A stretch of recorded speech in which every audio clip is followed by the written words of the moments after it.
The critical patriot देखने वाले सब दोस्तों को खुशामदीद, स्वागत। आज मेरे साथ इस्लामाबाद से शरीक गुफ्तगू हैं आरजू काजमी साहबा। As you know she is an outspoken person.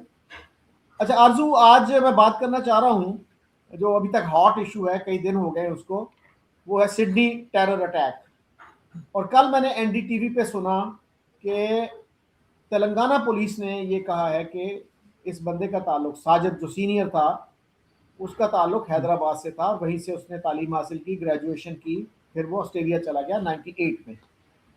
तो अब हमारे कुछ लोग ये कह रहे हैं कि भारत मुलव्वस है। तो भाई, क्या हर पाकिस्तानी जो करता है अमेरिका में या ब्रिटेन में, उसमें आप कह सकते हैं कि पाकिस्तान मुलव्वस है? जैसे एक शहजाद नामी बंदा था जो टाइम स्क्वायर बॉम्बिंग में मुलव्वस था, उसको किसी ने नहीं कहा कि उसमें पाकिस्तान मुलव्वस था। तो ये जो है अब कहा जा रहा है इसमें इंडिया मुलव्वस है। अभी मैं देख रहा था एक टिकटॉक, साजिदा अहमद हैं, she introduced herself as chairperson Istehkam Pakistan Ittehad. तो उन्होंने कहा जी, एक तो उन्होंने कहा कि अफगान मुलव्वस हैं और इंडियन मीडिया कह रहा है जी ये पाकिस्तानी मुलव्वस है। तो बड़ी हार्श लैंग्वेज उन्होंने यूज़ की इंडिया के बारे में, इंडियन मीडिया के बारे में। और फिर ये कहा कि जितनी भी टेररिस्ट ऑर्गेनाइजेशन हैं उनको इंडिया फंडिंग करता है, और उसमें दाइश का नाम भी उन्होंने ले दिया। तो मेरा तो नहीं ख्याल कि किसी भी इंटरनेशनल ऑर्गेनाइजेशन ने, इवन पाकिस्तान ने, कभी कहा हो कि दाइश को इंडिया वाले फंड करते हैं। तो आप कैसे देखती हैं इन इल्जामात को?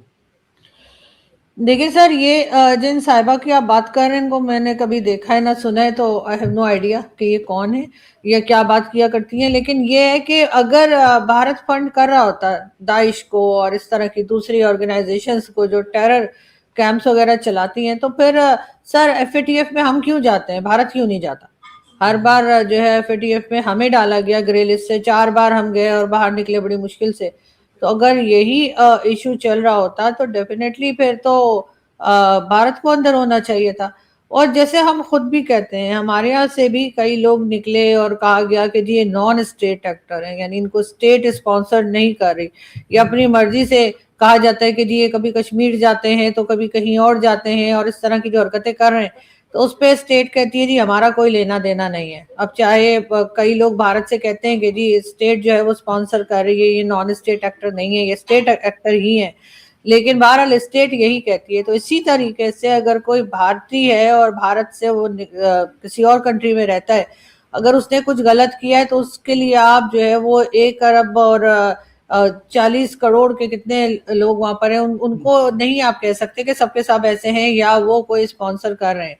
यकीनन ये इस तरह के लोग जो होते हैं वो किसी भी कंट्री का नाम खराब करते हैं। अगर हम ये मान भी लें कि वो पाकिस्तानी ना होकर उनकी जो आइडेंटिटी जब निकली है वो उनकी इंडियन निकली है, लेकिन सर एक चीज तो वो नहीं बदल सकते, और वो मुसलमान होना है कि वो मुस्लिम थे। अब जो बचा रहा था वो भी मुस्लिम था, और जिनसे बचा रहा था उन लोगों को वो भी मुस्लिम है। तो यहाँ पर जो प्रॉब्लम जो आ रही है वो बेसिकली इंडियन या पाकिस्तानी को नहीं आ रही है, ये मुस्लिम्स को आ रही है। इसलिए कि आप एज अ मुस्लिम जो है हर जगह पर अपनी एक जो आइडेंटिटी बनाते चले जा रहे हैं, या लोग हमें जिस नज़र से देख रहे हैं वो यही है कि ये टेररिस्ट हैं। चाहे ये यूके में जाएं तो ये वहाँ गड़बड़ करते हैं, वहाँ पे आपको पता है कैसे कैसे गैंग जो है, ग्रूमिंग गैंग और किस नाम से जो है वो वहाँ पर लोगों को परेशान करना, या बाकी सारी दुनिया में जहाँ पे जा रहे हैं मुसलमान, चाहे वो किसी भी कंट्री के हों, सबके सब कोई हिंदुस्तानी पाकिस्तानी नहीं होते। लेकिन अनफॉर्चुनेटली जो एक इमेज जो खराब हो रही है वो मुस्लिम्स की हो रही है, और इस तरफ देखने की ज़रूरत है। अब ये कह देना कि जी हिंदुस्तान सबको फंड करता है, तो भाई फिर आपके पास इतने पक्के सबूत हैं तो आप जाइए यूएन में और वहाँ पे जाके बताइए, और उसके बाद भारत को जो है वो एफएटीएफ की ग्रे लिस्ट में, क्या कहती हूँ, ब्लैक लिस्ट में करवा दें। लेकिन जाहिर है कि ये सिर्फ एक वक्ती स्टेटमेंट है, उससे ज्यादा कुछ नहीं है। इसलिए आज तक तो मैंने नहीं देखा कि कोई हिंदू सुसाइडर जो है वो पकड़ा गया हो, या किसी ने कहा हो कि जी वहां पे किसी हिंदू कम्युनिटी के किसी ने या रिलीजन को फॉलो करने वाले ने जो है वो सुसाइड अटैक कर दिया हो, या फायरिंग करके मार दिया हो, या कुछ कर दिया हो। ये ज्यादातर तो मुस्लिम्स ही निकलते हैं, कुछ क्रिश्चियंस भी निकलते हैं वैसे अमेरिका वगैरह में, लेकिन अगर इंडिया की बात कर रहे हैं जो लोग, तो मुझे नहीं लगता कि भारत की तरफ से ऐसा कुछ है। अच्छा, मेरा नहीं ख्याल कि अमेरिका में सुसाइड बॉम्बिंग इस तरह की किसी क्रिश्चियन ने की है। वहां पे 2-4 गन वाकयात गन ऐसे की। हुए हैं जी। मतलब ओक्लाहोमा बॉम्बिंग का मुझे याद है, 95 में हुई थी वो। और मैं लंदन में था उस वक्त, तो मैंने सुख का सांस लिया था कि जब ये पता चला कि जी the terrorist is not a Muslim. तो बहरहाल हमारे यहाँ जो है ये बहुत कहा जाता है कि आरएसएस जो है ना वो टेररिस्ट ऑर्गेनाइजेशन है।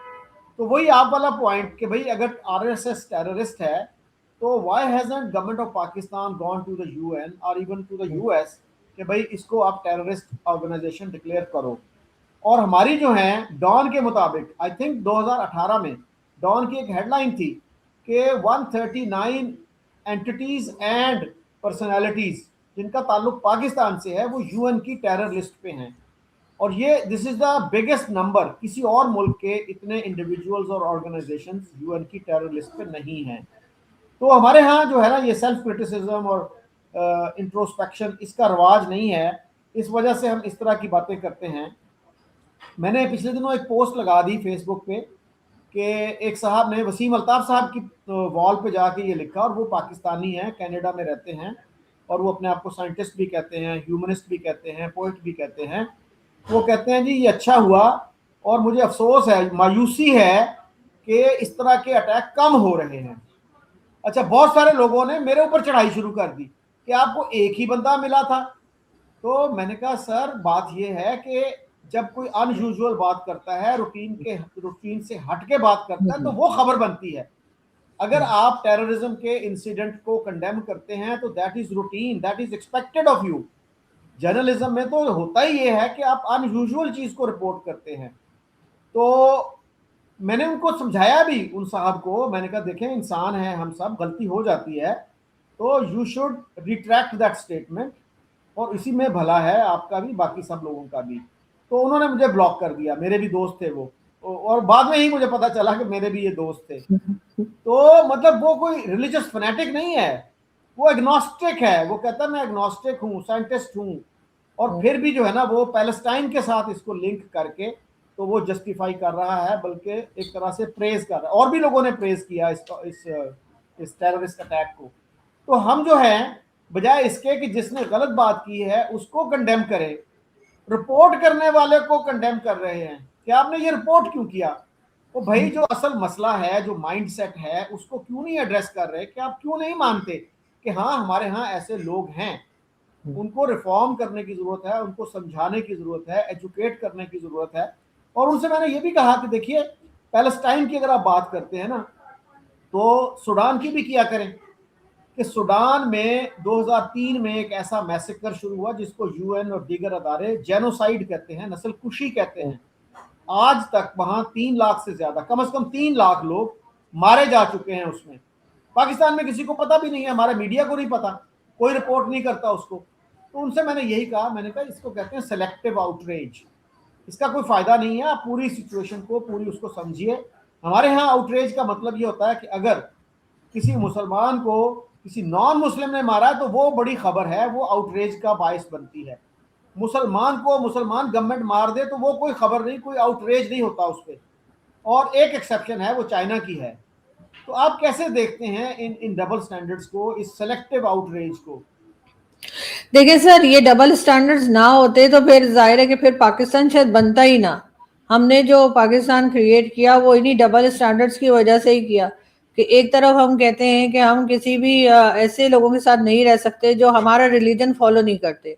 अब उसमें क्योंकि वहाँ पे मेजॉरिटी हिंदू कम्युनिटी की थी तो हमने हिंदूज का नाम लगा दिया, और उसके बाद हमने कह दिया जी हम तो रह नहीं सकते। जबकि जो डबल स्टैंडर्ड्स हमारे ये हैं कि क्योंकि चाइना हमें फंड करता है, चाइना ने हमारे साथ सी पैक शुरू किया, अब चाहे वो कंप्लीट हुआ और ना हुआ, उसके नाम पर हमने बिलियन ऑफ डॉलर्स हमें मिले। तो चाइना से हमें कोई प्रॉब्लम नहीं है, चाहे चाइना किसी भी खुदा को ना माने। तो चाइना हमारा सबसे करीबी जो है वो दोस्त भी माना जाता है जी। चाइना और हमारी दोस्ती जो है वो पहाड़ों से ऊंची और समंदर से गहरी और पता नहीं क्या क्या बोलते हैं। और दूसरी तरफ हिंदुस्तान है, हिंदुस्तान हमें 1% नहीं देता। ठीक है, हिंदुस्तान के साथ थोड़ा बहुत जो हमारी ट्रेड चल रही थी वो भी बंद हो गई है। तो हिंदुस्तान ने यहाँ पे कोई प्रोजेक्ट वगैरह भी नहीं शुरू कर रखे जिसके नाम पर हमें पैसा मिले।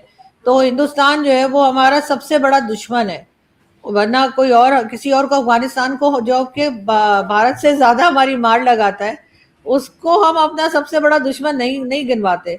हम कहते नहीं नहीं वो हमारा भाई है, वो भटक गया है, वो सही हो जाएगा, वो हमारे साथ है। एक जमाने में तो 5वां सूबा बनाने लगे थे, क्या कुछ करने लगे थे। तो हमारे साथ जो है वो ये इश्यूज जो है वो हमेशा से रहे हैं, और हमारे डबल स्टैंडर्ड्स भी रहे हैं। जाहिर है कि एक तरफ हम पैसा जो है हमें जहां से मिलता है हम उस तरफ हो जाते हैं, चाहे वो चाइना हो या कोई भी हो। तो फिर सर इस पे तो बिल्कुल हैरान होना ही नहीं चाहिए। पाकिस्तान और पाकिस्तान के लोग तो अक्सर ही जो है वो डबल स्टैंडर्ड्स पे रहते हैं, और वो इस बात को ठीक भी समझते हैं, अपने हिसाब से चलते हैं, मतलब मौके के हिसाब से। जिधर जो कुछ जिधर से फायदा हो रहा है तो उस तरफ की बात कर देंगे, ना कोई लॉजिक लाएंगे, ना कोई इनकी बात में किसी किस्म का कोई वजन होता है कि ऐसा क्यों है। अब बड़े खुश हो रहे हैं, बड़ा ढोल बज रहा है कि जी वो जो टेररिस्ट थे वो हिंदुस्तानी निकले। अच्छा जी, चले निकल आए, लेकिन अब आप दूसरी बात पे भी तो आ जाइए ना कि भाई वो मुसलमान भी तो निकले, तो अब क्या कहेंगे कि क्या मुस्लिम्स इस तरह के हैं, क्या मुस्लिम्स इस तरह के अटैक्स करते हैं, ऐसे बेगुनाहों को मारते हैं, तो वहां आवाज नहीं निकलेगी। तो जब तक हम इन चीजों के ऊपर कोई तवज्जो नहीं देंगे, इन चीजों को ठीक नहीं करेंगे, मुझे नहीं लगता कि कहीं पर भी कुछ बेहतरी आ सकेगी। अच्छा, आपने कहा ना कि इंडिया हमें पैसे नहीं देता। एक एग्जांपल है जिसमें इंडिया ने पाकिस्तान को पैसे दिए, और वो था इंडस वाटर्स ट्रीटी में। उसके बाद जो पाकिस्तान ने डैम्स बनाने थे उसके लिए बहुत से मुल्कों ने इमदाद दी थी, और इंडिया ने भी 62 मिलियन पाउंड दिए थे उस वक्त के लिहाज से ये अच्छी खासी रकम थी। लेकिन पाकिस्तान में कोई उसका जिक्र नहीं करता, क्योंकि वो हमारे नैरेटिव को सूट नहीं करती बात। अच्छा जी, कल किसी ने ना मेरे फेसबुक पे लिखा कि जी एक इंडियन साहब हैं, उन्होंने कहा है कि ये जो टेररिस्ट था ये इंडिया से उसका ताल्लुक था। तो मैंने कहा क्या उसने ये भी लिखा है कि उसका नाम अमर सिंह था? क्योंकि हमारे यहाँ जैद हामिद साहब ने ये कहा था, ये अजमल कसाब जो है ना, ये अजमल कसाब नहीं है, असल में तो इसका नाम अमर सिंह है, और ये एक सिख है। साथ ये भी कहा कि बीजेपी का टेररिस्ट भी है, और बहुत सारे लोगों ने यकीनन उसको मान लिया होगा, क्योंकि जैद हामिद तो हमारे बड़े बड़ा is one of the best brains that Pakistan has produced. वो तो बड़े स्ट्रेटेजिक थिंकर हैं, और हमारे मुख्तदर हल्के भी उनके बड़े मद्दाह थे, उनको बड़ा प्रमोट करते थे। अब शायद वो थोड़ा बैकग्राउंड में चले गए हैं। लेकिन सर मुझे नहीं लगता कि जैद हामिद साहब को पाकिस्तान में लोग सुनते जरूर है, लेकिन उनको कोई मानता भी है, इसलिए कि अब तो आपने भी जैसे कहा बैकग्राउंड में भी चले गए, और ये अभी के नहीं बहुत अरसे के बैकग्राउंड में अपने मर्जी से कोई वीडियो बना लेते हैं या कोई बात कर लेते हैं। वो जो बासित साहब हैं जो एम्बेसडर भी रह चुके हैं, उनके साथ एक शो में लास्ट मैंने देखा था जो उन्होंने किया था, उसके बाद मैंने उनसे काफी बार कहा कि अपने चैनल पे आने के लिए, लेकिन उन्होंने मुझे पोलाइटली लेकिन एक मना कर दिया। और उसके बाद मैं उनको मेजर गौरव के साथ भी बिठाना चाह रही थी, और बल्कि मेजर गौरव भी चाहते थे कि उनके साथ जरा वो एक डिबेट कर लें, लेकिन बहरहाल उस जमाने में उनसे बहुत बार कहा गया, लेकिन वो किसी सूरत में नहीं आए। तो एक मतलब वो किसी को फेस ही नहीं कर सकते, और जाहिर है मेजर गौरव का तो एक नाम है, तो उनसे तो खैर वो वैसे ही घबरा गए होंगे। तो अब उनकी बातों को अगर वो इतना ही समझते हैं कि वो ठीक बात करते हैं, तो वो आ जाते, ठीक है मेजर गौरव के साथ ना आते, मेरे साथ ही बैठ जाते, किसी और के साथ बैठ जाते पाकिस्तान में, जो उनकी मर्जी की बात ना कर रहा होता, उनसे कोई टफ क्वेश्चन कर पाता, लेकिन वो नहीं आते सामने। तो अब उनकी बातों का क्या भरोसा किया जाए कि वो, यानी वो अजमल का साहब जिसका सारी दुनिया को पता है कि वो कहाँ से था क्या था, अब उसको वो कुछ भी अगर कह रहे हो, जो कि जाहिर है कि वो एक तरह का वो वही बयान देते हैं या वही स्टेटमेंट उनकी होती है जो कि यहाँ पर मिलिट्री एस्टैब्लिशमेंट की तरफ से जो कहा जाता है, तो फिर उनके ऊपर तो कम से कम मैं तो बिलीव नहीं कर सकती। जी, मैंने उनको कई दफ़ा एक पाकिस्तानी चैनल पे देखा, उनके साथ एक नौजवान खातून होती थी, और वो बिल्कुल उनकी ऐसा लगता था कि डिसाइपल है कोई। वो कोई टफ क्वेश्चन नहीं करती थी, शायद उसको पहले से क्वेश्चन दे दिए जाते थे, और यही वजह है कि वो किसी भी डिबेट में नहीं आते। मैंने भी उनको इनवाइट किया था, तो मुझे उन्होंने कहा कि अच्छा मुझे कोई सैंपल इंटरव्यू अपना भेजें। पहले इनकार कर दिया, मैंने कहा सर मुझे मायूस ना करें, ये मुझे मेरी बड़ी अरसे से ख्वाहिश है कि आपके साथ मैं प्रोग्राम करूं। तो उन्होंने कहा अच्छा तो मुझे अपना कोई सैंपल प्रोग्राम भेजो। वो एक मैंने भेजा, उसके बाद फिर पक्का जवाब हो गया। तो ये जो है ना मसला हमारा, कि हम डिबेट से घबराते हैं। मुझे भी उन्होंने कहा था कि शो भेजे, मैंने भेज दिया, तो फिर उसके बाद बिल्कुल पक्का इनकार हो गया। हाँ, तो हमारे लोग जो है ना वो वन साइडेड जो है ना गुफ्तगू के बड़े माहिर हैं, लेकिन डिबेट से, डिस्कशन से वो बहुत घबराते हैं। अच्छा जी, एक साहब है अहमद हसन अल अरबी, आजकल इंडियन चैनल्स पे भी आते हैं, पाकिस्तानी चैनल्स पे भी आते हैं, और शायद गवर्नमेंट ऑफ पंजाब से भी उनका कुछ ताल्लुक है या स्पोक्स पर्सन है, I am not entirely sure. उनका एक मैंने स्टेटमेंट उनकी सुनी, वो कहते हैं जी कि मुक्ति बाहिनी इंसानी तारीख की सबसे बड़ी दहशतगर्द तंजीम थी, ये भारत ने बनाई थी, उसके पास 10 लाख फाइटर थे। तो आजकल तो हमारी बांग्लादेश से सुलह है, अच्छे ताल्लुकात हैं, हमारे लोग आते जाते हैं, हमारे मिलिट्री ऑफिसर्स भी वहाँ गए हैं, हमारी फॉरेन सेक्रेटरी वहाँ गई थी, फिर इसाक डार साहब वहाँ गए। तो अभी तक हम ये कह रहे हैं कि जिस ऑर्गेनाइजेशन को वहाँ एडमायर किया जाता है, भले वो हसीना वाजिद के खिलाफ हों, लेकिन मुक्ति बाहिनी का तो रोल वो इनकार नहीं करते, वो तो समझते हैं ना इन्होंने हमारे ऊपर एहसान किया, हमें आज़ादी दिलवाई। तो उसी तंजीम को, मुक्ति बाहिनी को, ये कह रहे हैं कि इंसानी तारीख की सबसे बड़ी दहशतगर्द तंजीम थी। और हामिद मीर ने एक दफ़ा कहा था कि इंडियंस जो थे ना वो मुक्ति बाहिनी को कमज़ोर करना चाहते थे और मुजीब बाहिनी को प्रमोट कर रहे थे, क्योंकि मुजीब बाहिनी का जो हेड था ना वो कर्नल उस्मानी नहीं था, colonel Usmani was the head of Mukti Bahini. तो ये जो है, हम फिर बांग्लादेश के साथ कैसे अच्छे ताल्लुकात होंगे अगर हम उन लोगों को जिनको वो अपना हीरो समझते हैं उनको कंडेम करेंगे, टेररिस्ट कहेंगे। सर बांग्लादेश का तो हम, चाहे अफगानिस्तान हो या बांग्लादेश, हमारे तो जो स्टेटमेंट्स होती हैं वो बदलती रहती हैं। एक ज़माने में अफगानिस्तान जो था वो बहुत, हम उसको अपने से करीब बताते थे और हमने गवर्नमेंट भी बनाई थी और ये तमाम चीज़ें भी चल रही थी। और उसके बाद जब वो गवर्नमेंट आ गई और वो उनको लगा कि अब वो हमारे साथ नहीं चल पा रहे, तो हमने अपना सारा स्टेटमेंट बदल दिया। इसी तरीके से अब उसका बांग्लादेश के बारे में भी हमारी जो स्टेटमेंट है वो टाइम टू टाइम चेंज होती रहती है। जब तक शेख हसीना थी तब तक हमें बहुत बुरा लग रहा था और हम कहते थे कि जी इन्हें तो भारत ने क्रिएट किया है, ये तो भारत के साथ मिले हुए हैं, तो हर काम भारत के हिसाब से कर रहे हैं। और जब वो चली गई तो अचानक से हमने भी अपना स्टेटमेंट जो है बदल दिया। और बाकी ये जिन लोगों के आप नाम ले रहे हैं, इनमें से किसी के साथ कभी इत्तेफाक है मेरी कोई इंटरेक्शन हुई है ना मैंने इनको कोई खास कभी देखा है।